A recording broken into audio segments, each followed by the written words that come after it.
Mesdames et messieurs, bonjour. Je suis tout à fait ravi de vous retrouver dans cette nouvelle édition dans votre émission hebdomadaire Indice. C'est votre fenêtre sur le monde de l'économie, sur le monde de chiffres ici en Égypte. En fait, aujourd'hui, nous avons un sujet tout à fait important. Il s'agit de ce sommet tripartite qui s'est tenu au cours des derniers jours du mois de juin entre l'Égypte, l'Irak et la Jordanie sur le projet économique qui s'appelle le Nouvel Levant.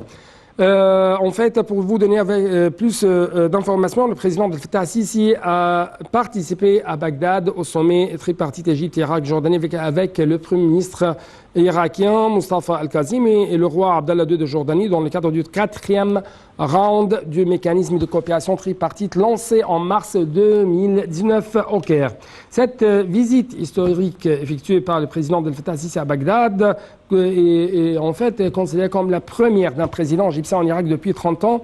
Selon, bien sûr, des experts, que ce soit politiques, économiques, stratégiques, cette visite reflète la profondeur de relations égypto-irakiennes et l'intérêt de l'Égypte à les renforcer dans le cadre de l'unité du destin et en réponse aux intérêts communs des deux pays frères. En fait, ce sont également des déclarations lancées par le porte-parole de la présidence égyptienne, monsieur l'ambassadeur Radi. Lors d'un entretien à Bagdad avec son homologue irakien, Sisi a examiné les moyens de renforcer les relations bilatérales dans les divers domaines et les concertations sur les questions régionales d'intérêt commun. D'autre part, on trouve, chers téléspectateurs, que l'Égypte essaye de plus en plus de former, de créer, de mettre en place des alliances stratégiques au niveau régional. À partir, bien sûr, de ce qu'on appelle la Méditerranée orientale, jusqu'à ce qu'on a vu récemment dans ce sommet tripartite pour lancer ce projet qui s'appelle le Nouvel Levant.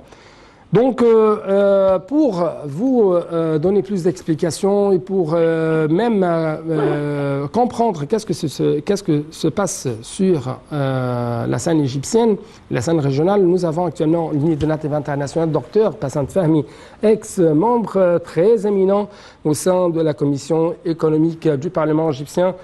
Dr Passan Fahmy, vous êtes toujours la bienvenue et merci beaucoup pour nous rejoindre à travers la ligne. Merci à vous, monsieur. Merci beaucoup. Donc, avant même l'enregistrement de cette édition, vous avez parlé avec moi de ce qu'on appelle la globalisation et de ce qu'on appelle la régionalisation. Qu'est-ce que ça veut dire? Le monde a changé. C'est-à-dire, la globalisation, c'était le système, ils ont essayé de l'appliquer pour des détails, mais malheureusement, ça a créé des problèmes, à mon avis personnel, très difficiles à résoudre. Des pays qui sont devenus très riches, d'autres pays sont devenus très pauvres.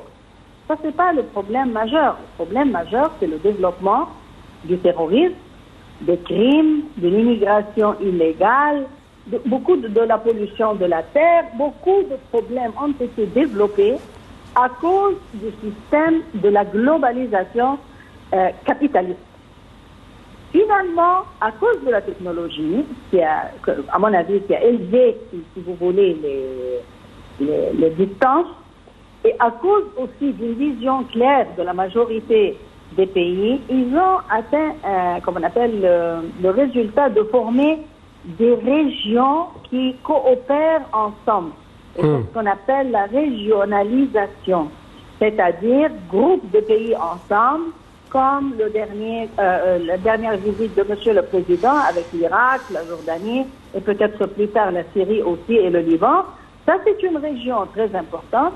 Cette région, chaque pays de cette région-là a des points positifs et des points négatifs. Mais ensemble, ils peuvent former une région très forte. Coopération ensemble en utilisant la diplomatie économique. Donc pour commencer, oui, donc pour commencer, vous avez vu que cette globalisation capitaliste, entre deux guillemets, farouche, a rendu les pays riches ou les gens riches plus riches et les pays pauvres ou les gens pauvres plus pauvres et a fait plus d'instabilité au sein du monde entier. les phénomènes... Le monde entier. Ouais. C'est-à-dire les pays riches ne sont pas hors du monde. Ouais. Eux aussi ont été touchés par ces problèmes. Surtout, Problème des migrations clandestines, de terrorisme, ainsi de suite. Terrorisme, il y a beaucoup de problèmes, Ouais. maladies, il y a beaucoup de problèmes sur Terre. Les Ouais. conflits qui existent en Afrique. L'immigration dans d'autres clandestine pays. même, n'est-ce pas? Excusez-moi.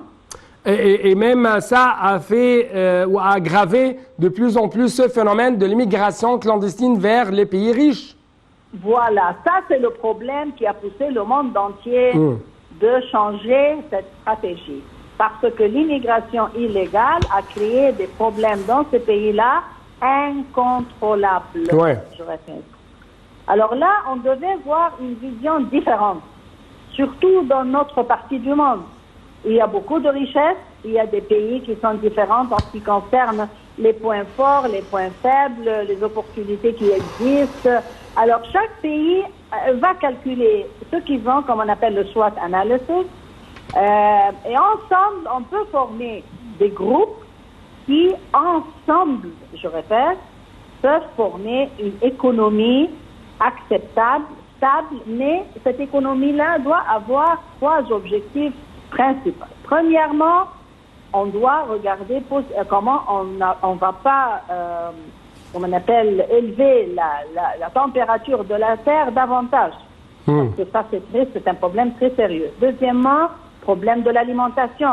Nous devons travailler ensemble pour offrir un niveau d'alimentation pour nos peuples et aussi pour le monde entier, ensemble.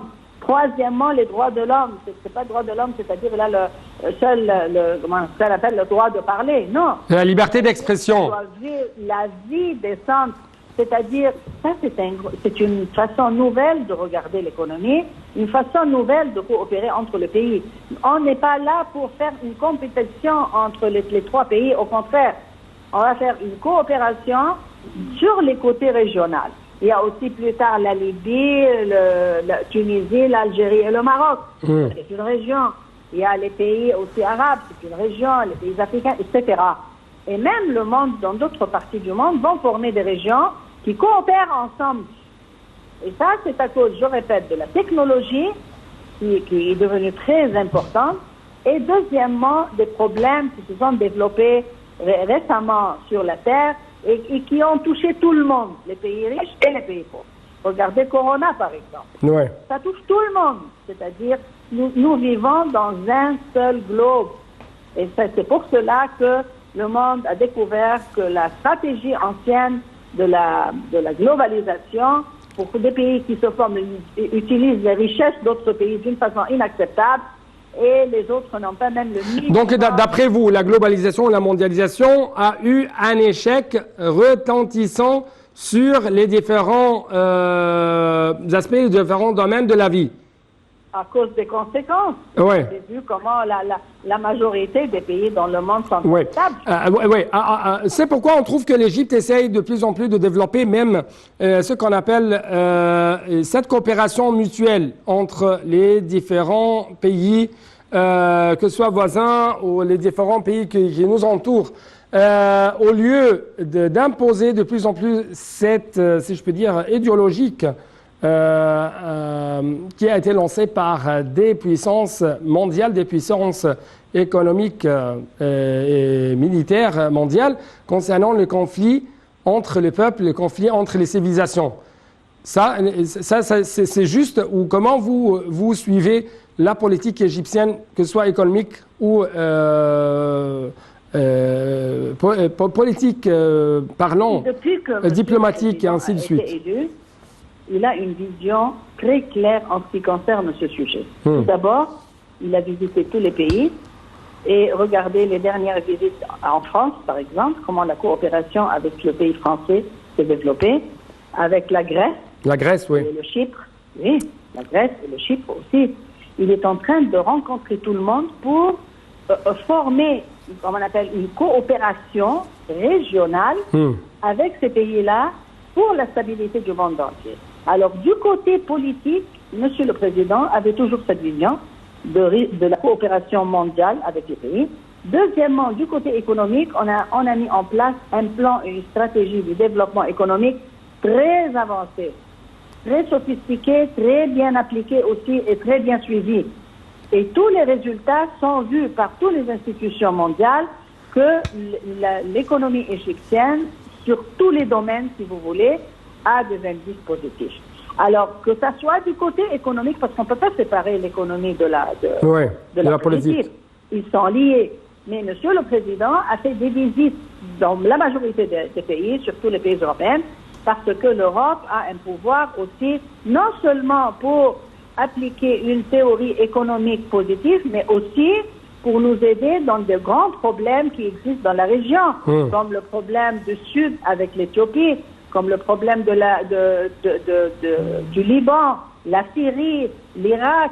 Il y a beaucoup de problèmes dans la région. Le problème palestinien, ça c'est un problème qui doit être résolu. Alors cette coopération internationale qui a été pratiquée par M. le Président depuis qu'il a été élu, avec aussi la diplomatie économique, a vraiment eu beaucoup de succès sur le niveau local égyptien et aussi sur le niveau régional dans la région du Méditerranée. Oui. On a eu beaucoup... Ouais. En fait... Oui, je vous écoute. Continuez. Alors là, c'est un grand succès sur le niveau international, du côté politique, et sur le côté régional, et ça avance. Honnêtement, la dernière visite de M. le Président en Irak, c'est un grand succès. Et ça a été vu par le monde entier. Parce que ça, c'est pas quelque chose... Personne ne s'attendait à une visite pareille. Ouais. Alors, c'est-à-dire, du point de vue économique, stopper, arrêter, lever la main ou même exclure toute intervention étrangère dans les affaires des Arabes, que ce soit de la part des Iraniens, de la part des Turcs, de la part d'autres pays. Non, parce que, par exemple, ce sont des analyses de tels sommets ou de tels projets comme ce qu'on appelle le nouvel Levant ou Hachem et Gadid représentent des messages très forts à l'extérieur et même ça donne des prémices, des indices sur le retour de l'Irak et la volonté des Irakiens de retourner à la nation arabe et vice-versa. Est-ce que vous êtes d'accord avec de telles analyses, de tels points de vue? Honnêtement, moi, je ne veux pas diviser le monde entre arabes et non arabes. Parce que la coopération, la France n'est pas un pays arabe. Les pays européens ne sont pas des pays arabes. Mais on a besoin de coopérer avec eux. C'est-à-dire, c'est bien que les Arabes se mettent d'accord ensemble, mais ça ne signifie pas qu'on va pas constituer des coopérations avec le monde entier. C'est-à-dire, la Turquie aussi, c'est un grand pays.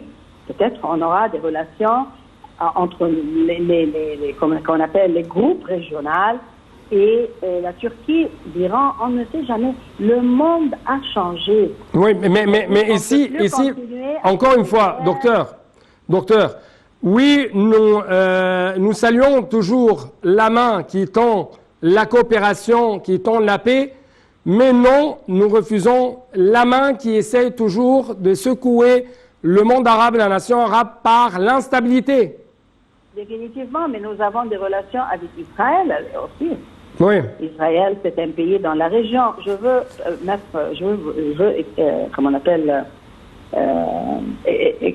ne trouve pas le mot, mais je voudrais clarifier. Le monde ne va pas être, les problèmes du monde ne vont pas être résolus par des guerres. La diplomatie économique est très importante. Question de guerre, tout le monde est perdant. Tout le monde, les pays qui gagnent et les pays qui perdent, les deux sont perdants. Alors on évite autant que possible d'entrer dans des guerres.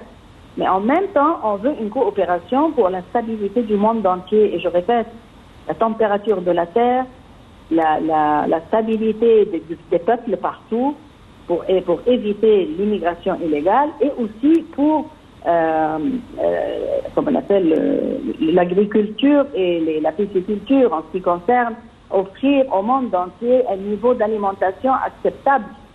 Parce que ce sont trois problèmes majeurs. Ouais. Le terrorisme, l'alimentation et le degré de la terre. Alors là, on est là pour coopérer. Et quand on coopère, Ça ne signifie pas qu'il y a un pays plus fort que l'autre, mais on utilise la diplomatie économique. C'est bien que le monde arabe, ensemble, trouve des solutions, mais ils ne peuvent pas vivre sans le monde entier. C'est-à-dire, on fait des exports, des imports, on a besoin de la technologie, on a besoin d'acheter aussi, comme on appelle, une coopération sur le niveau militaire. On ne peut pas vivre seul. Oui, le monde arabe doit coopérer ensemble, mais il doit aussi comprendre... Donc, à partir de cette dernière phase, ou phrase plutôt, à quel point vous trouvez que ce projet, le nouvel Levant, ou Hachem El-Gadid, va renforcer de plus en plus l'intégration arabe, l'intégration économique arabe? C'est la première question. Avant de répondre à cette question, quels sont les principaux axes, les principaux caractéristiques de ce projet d'Hachem El-Gadid ou de Nouvel Levant? Une coopération sur le niveau économique. Oui. Plus d'explications. Qui a quoi à offrir? Mais je répète, on n'a pas la technologie. Alors, on ne peut pas éviter de coopérer avec le monde entier. Nous avons besoin d'exporter vers l'Europe. L'Arabie Saoudite vend le pétrole au monde entier. L'Irak aussi. On ne peut pas vivre tout seul. Mais une coopération est demandée. Mais en même temps, je tends l'œil toujours que le monde est devenu un seul pays. Tout le monde a besoin d'acheter et de vendre pour la stabilité de leur peuple. Oui, la coopération entre les pays arabes est très importante. Mais madame, s'il vous plaît, par exemple, la presse jordanienne a parlé de ce sujet ou de ce projet de la complémentarité arabe, de l'intégration, de la complémentarité tripartite entre trois pays. Par exemple, l'Irak possède l'énergie, le pétrole, le site géographique bien distingué. La Jordanie possède une nouvelle technologie, ou la nouvelle technologie des potentialités logistiques, alors que l'Égypte, principalement, possède la main-d'œuvre. Donc, non, l'Égypte possède tout ça, et en plus, on ne possède pas seulement la main-d'œuvre. On est un pays très avancé en comparaison avec la majorité des pays dans la région, avec tout le respect. L'Égypte possède beaucoup de points forts qui peuvent vraiment, et on a vu ce qui s'est passé durant les 7 années qui ont passé. C'est pas question que l'Égypte a la main-d'œuvre. Toujours, on regarde l'Égypte, on est à avoir la main-d'œuvre. Non. L'Égypte a une économie verte très bien avancée, une économie bleue très bien avancée, une infrastructure excellente, des universités, des écoles. Oui, en même temps, on trouve que le Premier ministre irakien a fait des déclarations durant ce sommet tripartite que l'Irak a besoin de l'expertise égyptienne, notamment à travers cette réforme économique qu'a traversé l'Égypte durant les dernières années. Voilà, ça c'est un point très fort, parce que honnêtement, ce qui s'est passé durant les 7 années, c'est quelque chose vraiment que le monde entier admire. C'est pas question qu'on a de la main-d'œuvre, non, on a aussi une technologie logistique, on sait comment penser, on a très bien mis des plans en place, on se l'a très bien appliqué avec la main-d'œuvre égyptienne et les ingénieurs égyptiens et la technologie égyptienne. C'est-à-dire, ils doivent regarder, et le monde entier voit ça. Alors, pour vraiment répliquer cette expérience en Irak spécialement, parce que l'Irak c'est un grand pays, ils vont bénéficier honnêtement de notre expérience dans ce domaine, un développement économique professionnel. Mais les 3 pays ensemble vont faire une force régionale, coopèrent ensemble, mais ça ne signifie pas qu'on va travailler sans regarder et essayer d'attirer des investisseurs du monde entier, surtout les 100 qui sont bien connus, les cross-border companies, qui sont très bien avancés dans la technologie et qui possèdent aussi les marchés mondiaux. Oui, oui. Encore une fois, de retour à cette principale question, quelles sont les caractéristiques de ce projet de Nouvel Levant ou Hachem El-Gadid, notamment du point de vue d'investissement, du point de vue économique? du point de vue investissement et point de vue économique, l'Irak, définitivement, a le pétrole et ils doivent être développés davantage. Nous avons besoin d'importer, alors on peut les mettre en première priorité, mais à condition que le prix soit acceptable. Parce que ça, c'est une, comme on appelle, commodity qui est vendue au monde entier. Deuxièmement, nous avons aussi l'électricité. On peut vraiment transférer l'électricité vers l'Irak et la Jordanie aussi. Nous avons aussi un développement de l'agriculture qui est l'économie verte très bien avancée. C'est un grand marché. On peut exporter vers ces deux pays l'alimentation, que ce soit les fruits, les légumes. Nous avons aussi l'économie verte, bleue, très avancée. Il y a beaucoup de choses. Nous avons des compagnies égyptiennes qui travaillent dans l'infrastructure. C'est vu sur Terre comment c'était un grand succès, que ce soit développement des chemins de fer, des ponts, des routes. C'est très bien avancé. Alors nous avons beaucoup de choses à offrir, eux aussi, mais la coopération doit être stable, bien mise en place, parce que ce n'est plus une compétition, c'est une coopération. Alors là, c'est une coopération pour la stabilisation de la région, au lieu, bien sûr, d'arriver à une autre fois à l'instabilité régionale. Et pour faire face il faut considérer aussi les lois, c'est-à-dire la politique fiscale, la politique monétaire, les relations entre les banques. C'est un grand travail. Vous voyez?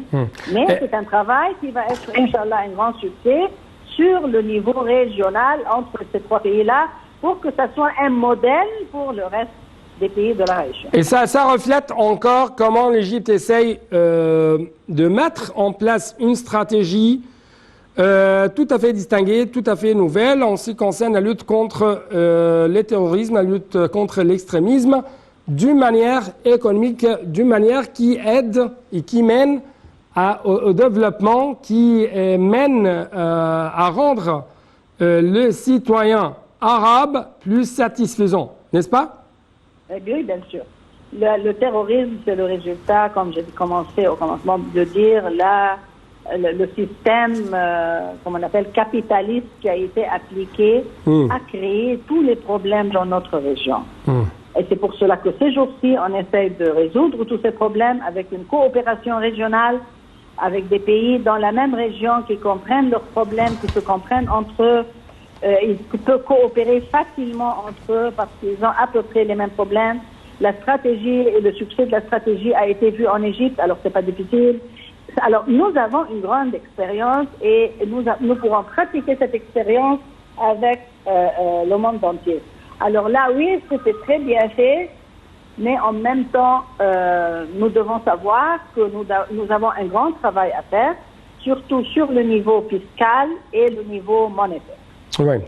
Docteur Passantami, donc nous arrivons à la fin de cette édition. C'est pourquoi permettez-moi de vous saluer infiniment, de vous remercier infiniment pour de telles explications de votre part. Merci beaucoup. Merci beaucoup. Merci à vous. Donc, merci encore une fois. Donc, c'était tout pour cette édition, chers téléspectateurs, et à la prochaine. Au revoir.